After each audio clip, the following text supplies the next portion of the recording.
Glória a Deus. Abra a tua Bíblia comigo, por favor, no livro de 2 Reis, capítulo 7. Obrigado, queridos. Vocês são uma bênção, viu? O ano de 2015 está terminando. O Ministério de Música, assim como os demais ministérios da igreja que Deus tem levantado, teve um ano de superação, de muitos desafios, né? E desafios vencidos, né? De superação. Graças a Deus por isso. Nós percebemos pessoas crescendo, Deus enviando pessoas como a Gabi, que veio se somar a nós. O Pezão, cadê o Pezão? Desceu já? Rapidinho. O Pezão que está aí de volta. Puxa, que presente de Deus para nós esse final de ano, né? Temos o Pezão de novo aqui conosco no ministério. O Vitão, né? Agindo aí, tocando teclado, bateria. Esse presente que Deus nos deu, essa bateria. O Tom, que como sempre, né? A gente não ouve a voz do Tom. Eu já falei para ele que ele precisa pregar qualquer dia desse. Mas mesmo não pregando, mesmo não pegando esse microfone, mesmo estando ali, tem sido uma bênção para esta igreja, para as nossas vidas. Amém, queridos? Alguém pode dizer obrigado, Deus? Obrigado, Deus. Nós vamos ler 2 Reis, capítulo 6, o versículo de número 33 agora. Para nós entendermos um pouco mais o versículo 1 do capítulo 7. Diz assim, 2 Reis 6, 33. Enquanto ainda lhes falava, o mensageiro chegou. Na mesma hora o rei disse: essa desgraça vem do Senhor. Por que devo ainda ter esperança no Senhor? Esta crise, este problema, em outras palavras, o rei estava dizendo, isto que nós estamos passando, toda essa dificuldade, vem do Senhor. E ele disse, ele pergunta, por que devo ainda ter esperança no Senhor? Por que devo ainda esperar no Senhor? Vamos orar, Pai. Te agradecemos porque de um modo especial o Senhor tem falado conosco. Obrigado por este momento de adoração, de louvor e de oração que o Senhor tem nos proporcionado. Continua falando conosco, Pai. Ensina-nos a orarmos. Ensina-nos a orarmos com entendimento, Pai. Para que a nossa oração seja frutífera. Primeiramente em nossas vidas, Pai. E na vida das pessoas ao nosso redor. Oramos em nome de Jesus. Os que concordam, digam amém. Amém. Pode sentar, por favor.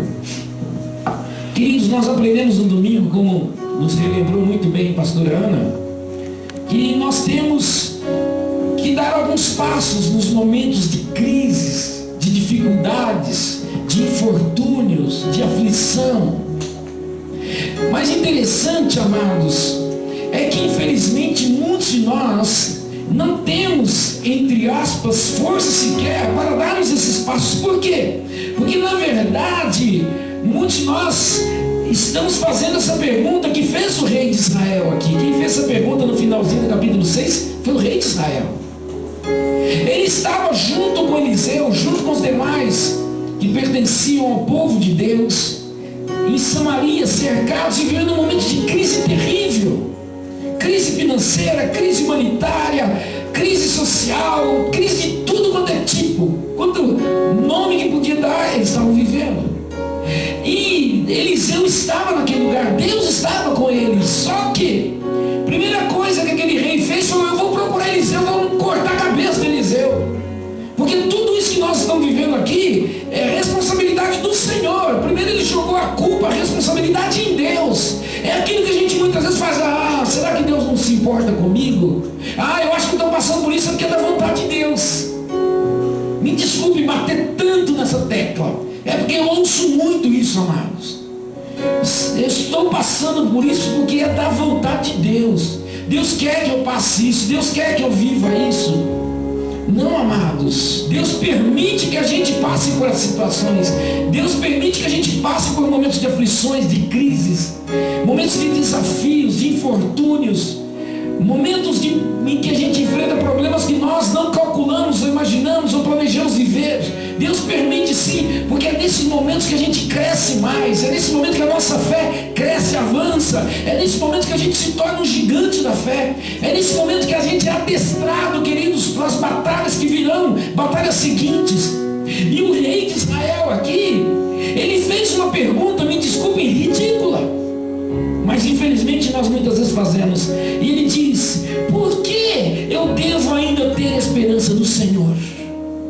Por quê? Por que eu devo esperar no Senhor? Porque tem alguma razão, tem algum motivo. E Eliseu então trouxe a resposta. Porque Eliseu, ele olhava para o Senhor, conforme nós aprendemos. Os olhos de Eliseu não estavam nos seus inimigos. Os olhos de Eliseu não estavam nos problemas, nas dificuldades, que eram muitos. Os olhos de Eliseu estavam no Senhor. Estavam fixados no poder de Deus, na capacidade de Deus de restaurar, amados, aquilo que precisava ser restaurado.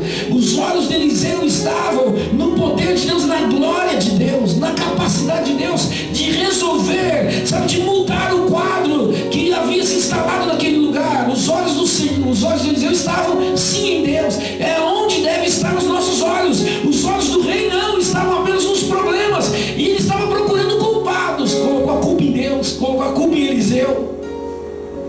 Nós temos essa tendência, essa inclinação. Deixa eu procurar um culpado. Deixa eu procurar alguém para colocar a culpa. É meu pai, é minha mãe, é meu irmão, é o fulano que não me apoiou. Em vez disso, amados, vamos colocar os olhos em Deus. Diga, eu devo olhar para o Senhor. Amados, em todo tempo olhar para o Senhor. A Bíblia nos ensina, e aprendemos no domingo, Isaías 45, versículo 22. Olhai para mim, diz o Senhor, e sereis salvos. Quando nós olhamos para o Senhor, nós encontramos salvação. Nós encontramos o que nós precisamos. Por isso, em nome de Jesus, não abra mão de olhar para o Senhor sempre, em qualquer tempo. Não tire os teus olhos do Senhor. E nesta noite nós vamos orar por esses passos, meditando sobre essa palavra que o Senhor ministrou ao meu coração. Olha, vocês devem orar e pedir aquilo que eu lhes ensino, porque assim vocês estão abrindo os seus corações e as suas mentes para aprender. O segredo da oração, amados, quando nós oramos em conformidade com a palavra e com aquilo que Deus nos ensina, nós estamos abrindo os nossos corações, as nossas mentes para aprender. Alguém nesse lugar quer aprender as coisas de Deus? Diga, eu quero aprender. Por isso eu abro meu coração, através da oração, para aprender mais de Deus.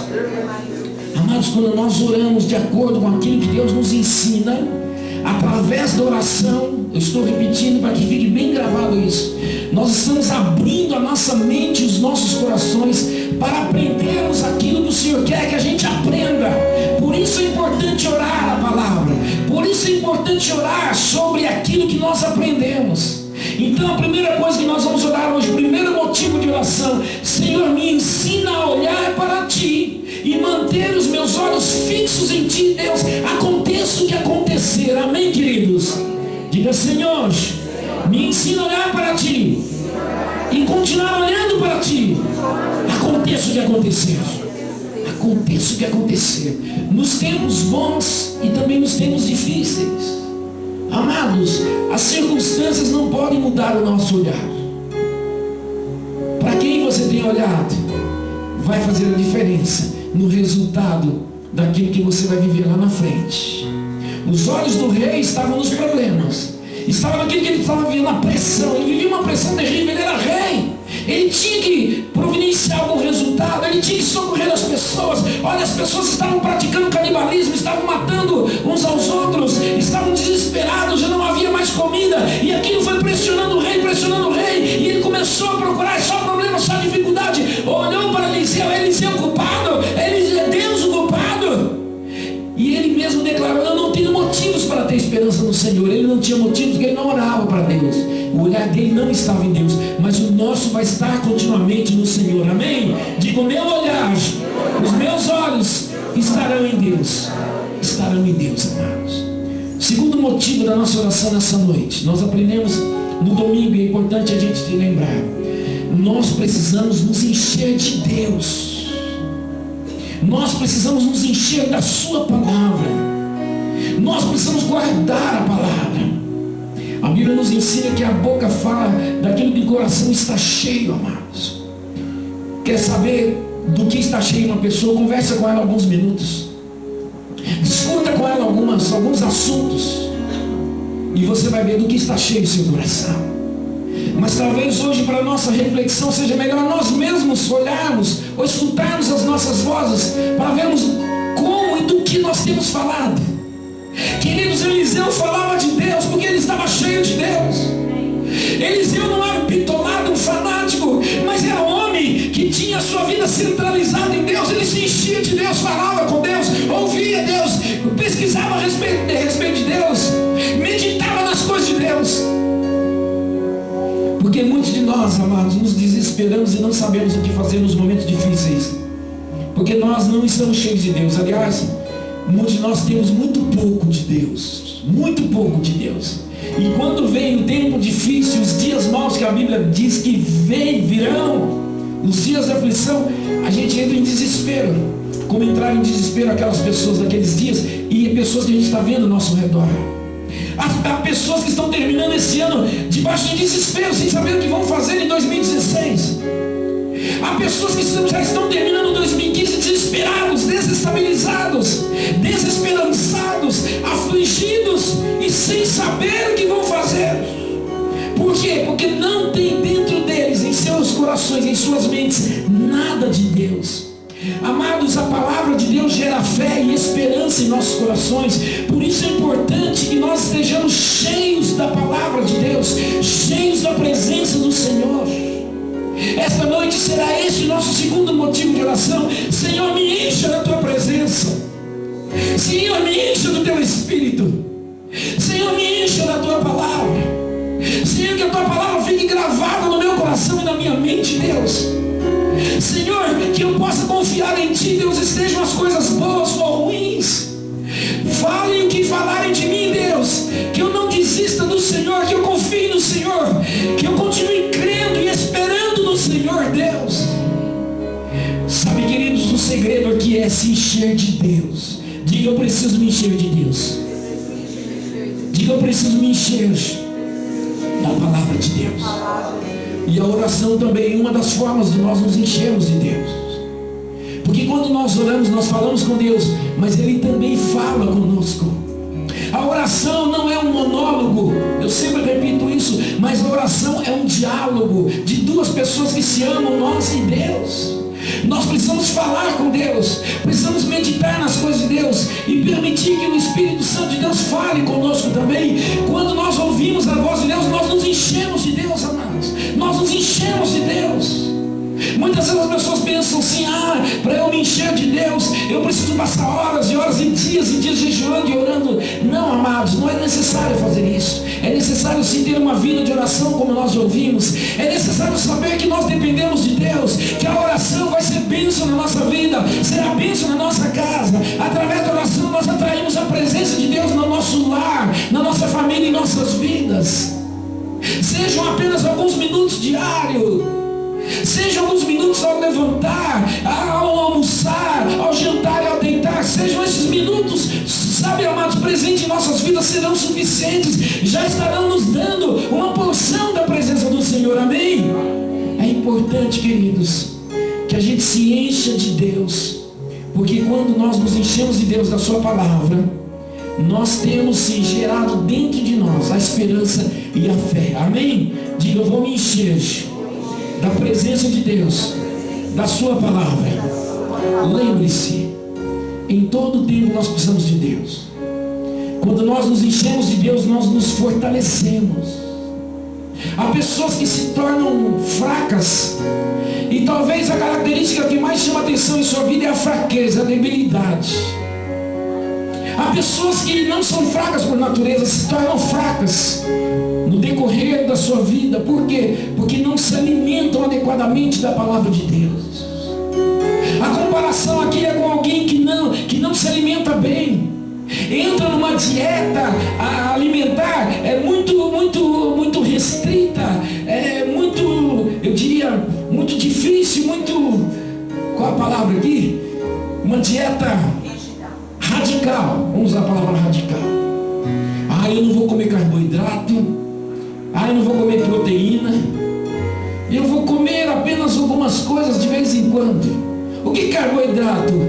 É arroz, é o macarrão, é o pão, isso é carboidrato. Essas coisas que nos formam gordura no nosso corpo. E é verdade, se nós cortarmos radicalmente o carboidrato, a gente vai fazer assim, né? Vai emagrecer. Mas eu também não vou comer proteína. corta carboidrato, corta proteína, e de repente começa a pessoa a ficar fraca. É importante fazer uma dieta, mas é importante também ter um acompanhamento, seja médico ou nutricionista, para que você não se define, para que você não enfraqueça.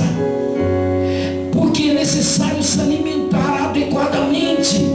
É necessário se alimentar adequadamente de alimentos que vão manter você saudável, forte, que não vai comprometer o seu dia a dia. Se você não se alimentar bem, não apenas o seu corpo vai se debilitar, mas também a sua mente. Há pessoas que não se alimentam direito e comprometem a sua saúde emocional, sentimental, sabia disso? Há pessoas que não conseguem produzir bem no seu trabalho, ainda que não trabalhem fisicamente ou de modo braçal. Mas compromete a sua habilidade, compromete, sabe, o seu dia a dia nos trabalhos, porque não se alimenta bem. Nós precisamos de bons alimentos. Espiritualmente também nós precisamos nos alimentar. Nós precisamos nos alimentar da palavra de Deus. Precisamos ter uma leitura, amados, ainda que seja por alguns minutos. Precisamos meditar nesta palavra. Precisamos ouvir músicas, amados, que falem de Deus, porque através da música também nós nos enchemos da palavra de Deus. Nós precisamos disto. Nós precisamos frequentar os cultos, queridos. Precisamos ouvir a palavra de Deus através da pregação, porque isso também é alimento para nós. Quantas vezes as pessoas não têm testemunhado, compartilhado comigo e dito: pastor, só agora eu vejo a importância de estar nos cultos, pastor, porque eu estou longe. Eu estou em outra cidade, e na cidade onde eu estou, ainda não encontrei uma igreja que me identifique. Pastor, eu tenho sentido falta. Eu tenho ido para alguns países e lugares assim, que eu não consigo, me sinto fraco.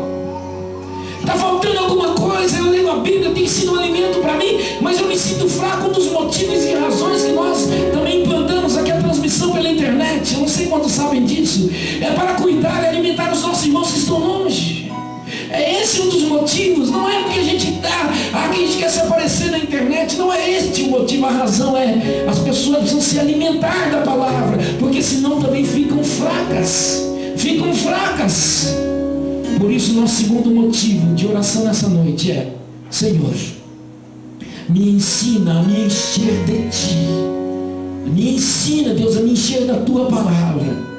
Lembre-se, quando você ora e pede para Deus aquilo que Ele quer te dar, você está se abrindo a sua mente, o seu coração para receber, e Deus vai se alegrar com você. A Bíblia diz que muito pode a oração de um justo em seus efeitos. Sim, a oração que você fizer e clamar e pedir ao Senhor: Senhor, me encha de Ti, me encha da Tua palavra, me ensina a guardar a Tua palavra, Deus. Senhor, que a Tua palavra gere fé aqui, Deus, esperança no meu coração. Eu não quero, Senhor, ser como o rei de Israel, que não via motivos para ter esperança em Ti. Na verdade, foi isso que aconteceu com ele. Para ele fazer uma pergunta dessa, na verdade ele estava afirmando: por que eu devo ainda ter esperança no Senhor? Ele não via motivos, porque ele estava vazio de Deus. Ele não tinha nada de Deus dentro dele. Ele não orava mais a Deus, ele não clamava mais a Deus, ele não se rendia mais diante do Senhor, como nós cantamos agora. Ele não se rasgava mais diante do Senhor. Por isso ele chegou a essa conclusão: porque eu devo ainda ter esperança no Senhor? Mas nós não, amados. Através da nossa oração nessa noite, nós vamos pedir: Senhor, ensina-me, Deus, a ser como Abraão, Deus. A Bíblia diz, queridos, que Abraão, através da sua fé, ainda que não houvesse esperança, ele, através da sua fé, queridos, ele enfrentou as adversidades, enfrentou aquilo que ele tentava roubar, queridos, a sua certeza daquilo que Deus iria lhe dar. Ele enfrentou e venceu.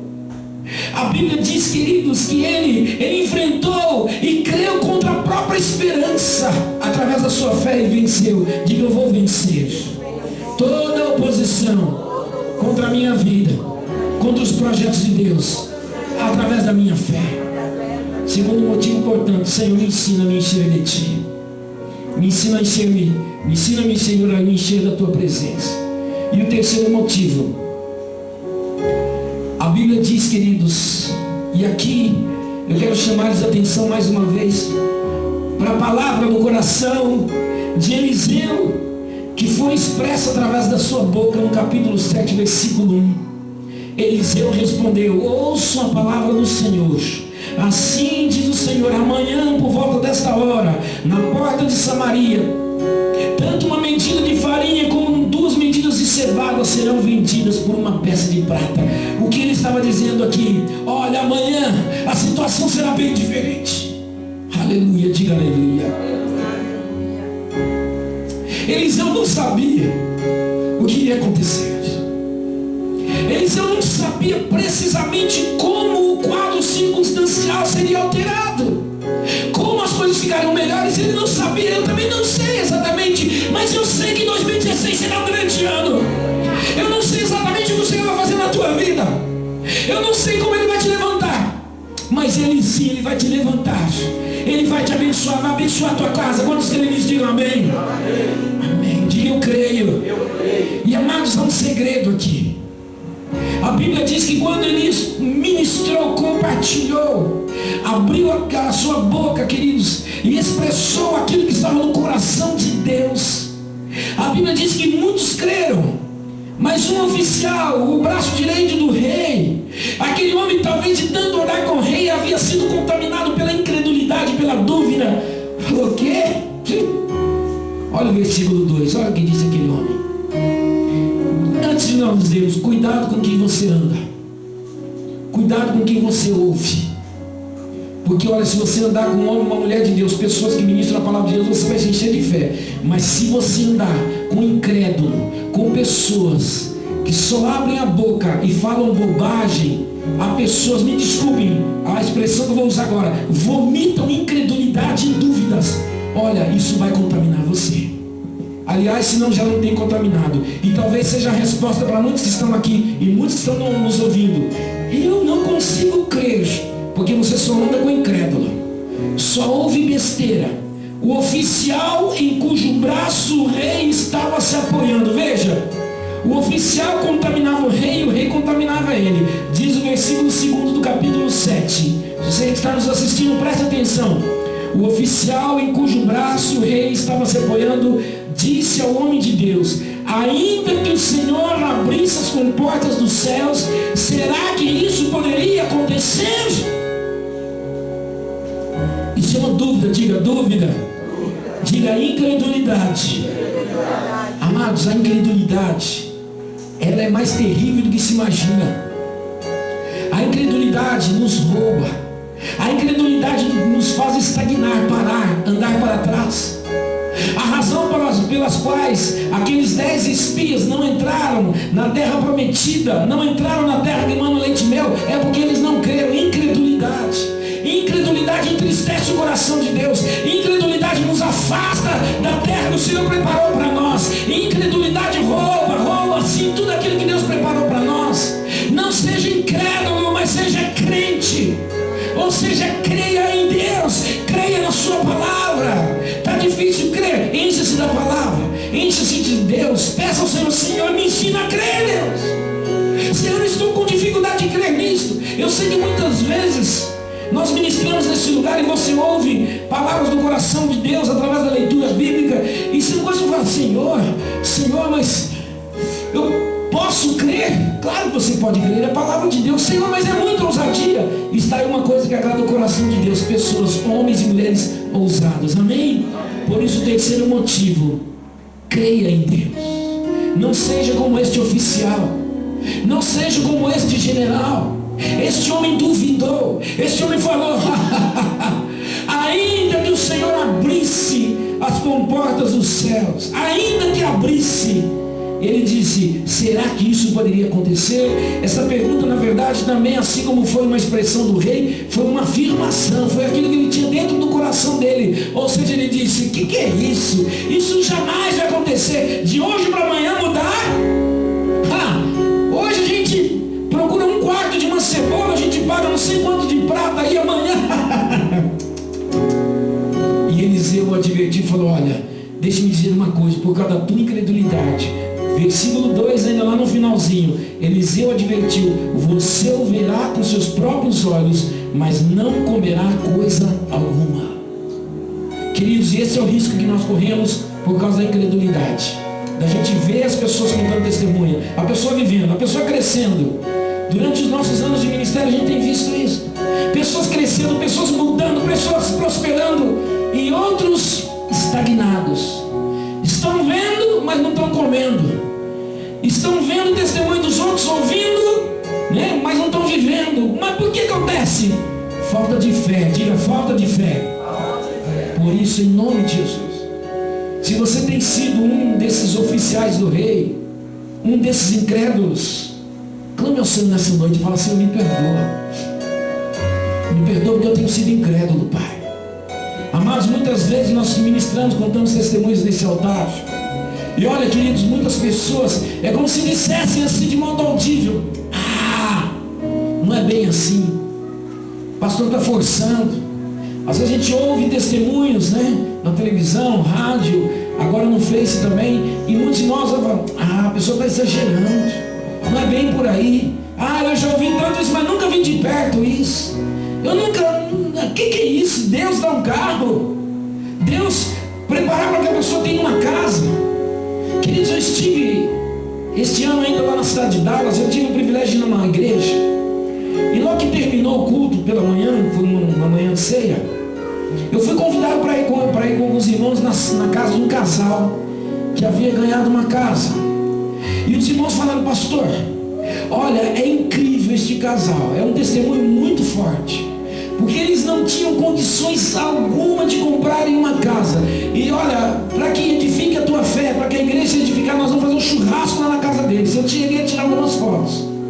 E eles, queridos, foram abençoados com Deus e eles ganharam uma casa sem ter condições nenhuma casa. Eu fui ver a casa, eu fiquei assim, uma casa, uma senhora casa. Por quê, amados? Porque eles creram em Deus, porque eles confiaram em Deus, porque eles não duvidaram de Deus. Mas Deus pode dar uma casa, Deus pode dar casa, Deus pode dar carro, Deus pode dar emprego, Deus pode prosperar sem emprego nenhum, Deus pode dar dinheiro. Nós já ouvimos testemunho de pessoas que estavam lá em São Paulo e Deus havia colocado em seu coração que ela iria fazer uma viagem a Roma. A irmã Rosa esteve aqui conosco e ela falou: mas como eu vou em Roma? Como eu vou à Itália? Eu não sei falar italiano, eu não tenho dinheiro para isso. E ela falou: puxa vida, eu acho que eu precisaria pelo menos de uns $3.000, eu não sei qual o valor que ela falou. E ela orou e falou: mas se o Senhor quiser que eu vá, eu preparo as coisas, Senhor, eu creio. E ficou orando sobre aquilo. E passaram alguns dias, chegou uma pessoa lá, bateu na sua porta durante o dia. Bateu: boa tarde, olha, estou procurando aqui uma irmã assim. Sou eu mesmo. Olha, o Senhor mandou entregar isso aqui para a senhora. Ela pegou um envelope, guardou, agradeceu, Deus abençoe e foi embora. Quando abriu, amados, estavam lá os dólares necessários para que ela fizesse a viagem. Quantos podem dizer amém? Amém. Mas será que Deus pode fazer isso na minha vida? Ele pode. Será que Ele vai fazer assim? Eu não sei. Deus tem os seus meios. Deus tem, sabe, as suas maneiras de nos abençoar, de cuidar de nós. Pode ser através do seu trabalho, desde que você ajude Deus e não atrapalhe, né? Tem gente que em vez de ajudar Deus atrapalha. Em vez de ser o melhor funcionário da empresa, não é o pior. E depois, Deus não me abençoa. As pessoas não gostam de mim, não o diabo não é você mesmo, que não é um bom funcionário. Você que não coopera com Deus.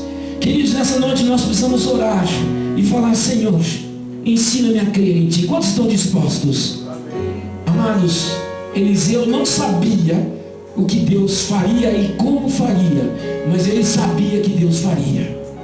E esta noite, nós estamos no último culto de 2015. Eu sei de uma coisa que eu tenho aqui no meu coração: 2016 será um grande ano para aqueles que olharem para o Senhor, para aqueles que confiarem nele, para aqueles que crerem nele, estiverem na sua presença. Quantos creem? Eu não sei como Deus vai mudar a sua vida. Eu não sei como Deus vai te abençoar e te prosperar. Mas eu sei de uma coisa: Ele quer fazer isso. Quantos creem nisso? Vamos ficar de pé em nome de Jesus. Nós vamos orar. Rapidamente, nós vamos ter um tempo ainda no seu lugar. Você vai ter esse tempo com Deus. E logo a seguir, nós vamos nos juntar, talvez com as nossas mãos dadas. E nós vamos orar uns pelos outros neste último culto de 2016. Eu creio, amados, que toda crise, que toda dificuldade que nós enfrentamos esse ano de 2015, não há de ser nada comparado com aquilo que Deus vai fazer em nossas vidas. Quantos querem isso? Feche Feche teus olhos, vamos orar. Se você quiser ajoelhar-se, ajoelhe-se, por favor. Se você quiser ficar de pé, pode ficar de pé. Mas não deixe de orar agora por esses 3 motivos específicos. Diga para o Senhor agora: Deus, me ensina a olhar para Ti. Ensina-me, Deus, a manter os meus olhos fixos em Ti, Deus. Em nome de Jesus, fala para Deus agora: Deus, ensina-me, Pai, a ter um olhar fixo em Ti, na Tua palavra, nas Tuas promessas, Pai. Senhor, em nome de Jesus, nós colocamos as nossas vidas diante do Teu altar. Te pedimos, Deus, perdoa-nos, porque muitas vezes nós temos olhado para tantas coisas. Muitas vezes temos fixado o nosso olhar nas dificuldades, nos problemas. Glória ao Senhor, glória a Deus. Glória a Deus, glória a Deus.